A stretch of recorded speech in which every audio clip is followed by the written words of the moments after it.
Hi, and welcome to your final week of MA 215 new material. The good news this week is that you don't have to do any of the work by hand. So everything that we do here, we're going to go straight to Statcrunch to do the calculations. If you want more information on how to do the work by hand, you of course are just more than welcome to read your textbook. But we're just going to keep it simple this week because you have a lot going on, trying to look at finals and all of that. So the first video is about a confidence interval for the difference of two proportions. So what I find students struggle with the most is to figure out which test to use when. So please be sure you're paying attention as we go through. Obviously here we're looking at a difference of two proportions, so we're going to have two separate samples and they will be proportions, which of course means that they are percentages. So again, we're comparing two percentages. It's very common to do that. It's more interesting to do that. We like to compare the percent of men who do something versus women who do something, or percent of athletes versus non-athletes, or etc. So what we often want to know is how the two groups differ, and typically then what we do is we say that our hypothesis is going to be that they're not going to differ. So in this case, of course, we have to always check conditions. I don't make you do a lot of that this week either, but just to talk about them, randomization, and we're checking for both proportions. So both proportions need to have been collected randomly. 10% condition, each sample needs to be less than 10% of the population, and the groups have to be independent of one another. So that one's a little bit different than before. And then success fail, just the same as before. Again, don't forget both groups. So here's the first question for us to look at together. Who do you think are more intelligent, men or women? So to find out what people think, the Gallup poll selected a random sample of 520 women and 506 men. When asked about intelligence, 28% of men thought men were generally more intelligent, but 14% of the women agreed, which is not surprising. Is there a gender gap in opinions about which sex is smarter? So again, when we're doing this test, we are not determining which sex is smarter. We're saying, is there a gender gap in opinions about which sex is smarter? We're going to find a 95% confidence interval. And again, this is where I'm talking about why we're using the confidence interval for the difference of two proportions. We have two independent samples. So there's a sample of 520 women and a sample of 506 men, and their percentages, which is proportions, which is why it's the two proportion Z interval. I'm checking the conditions here. Both of the intelligence of men and women are independent of one another, and I'm talking about the groups are independent.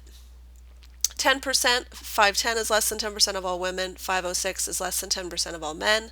Success fail, women NP is greater than 10, NQ is greater than 10, same for men, and both were selected randomly. So that all-important sentence, it says the conditions are met, so we will use a two proportion Z interval. Now here's the good part. I don't have to do any crazy work, and believe me, the work gets crazy. So if you start looking in in my stat lab, and you're clicking on help me solve this, I do not suggest doing that this week because they are going to take you through how to do this by hand. So let's look at how we're going to do this using Statcrunch. And notice now I have Statcrunch open to our Mod 10 data sets. Right now we're not dealing with data. We just have some information, a summary, if you will. So I'm going to go to Stat, Proportion Stats. A lot of people get confused here and choose Z because we are dealing with a Z score, but make sure you go to Proportion Stats. This is two sample, obviously, and this is with a summary because I don't have data. And in terms of which one comes first, please pay attention right here because this is really important. It doesn't matter if you put men first or women first. I like to deal with positive values. So what I do is I cheat a little bit. I find the number of successes of women, which of course I found by taking 14% here multiplied by 520 women.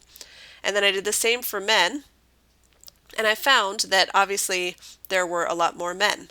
So when I'm entering this into Statcrunch, because I want to deal with positive numbers, I'm going to put the 141 0.68 first out of 506, and second I'm putting 72.8 out of 520.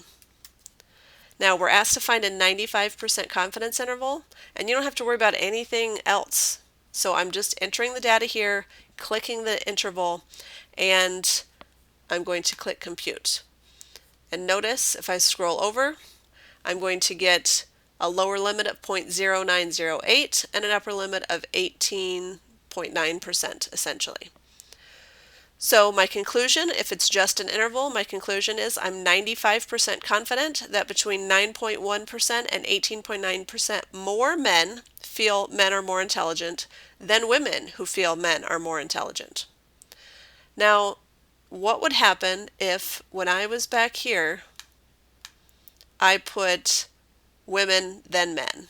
Well, guess what? I'd get all of the same exact values I got here, except it would be negative. So it would be negative 18.9% to negative 9.1%, and it still works out the same way. So it's just really important that you understand which one you put first. So notice here I gave you a little disclaimer, which one is which. Here's a question for you to try on your own, so please utilize that pause button, press pause, read the question. Please use Statcrunch to do the solution, and then press play to check your work. Okay, so I'm looking here at drug cessation programs. I'm creating a 90% confidence interval. So of course the first thing I should do is check the conditions. I'm not going to spend a lot of time on that, but they're there for you to read.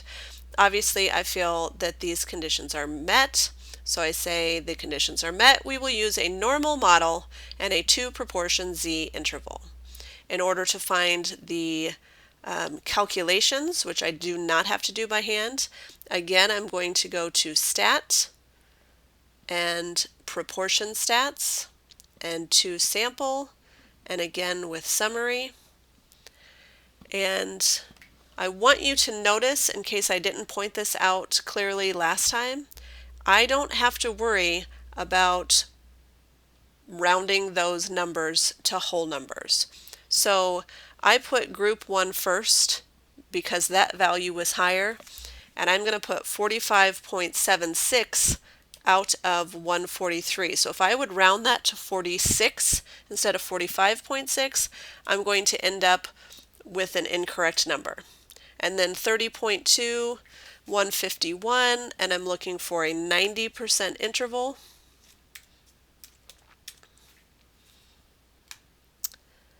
And again, there's my lower limit and my upper limit. And in conclusion, I say I'm 90% confident that between 3.6% and 20.4% more smokers will quit by attending a weekly meeting than smokers who don't attend a meeting.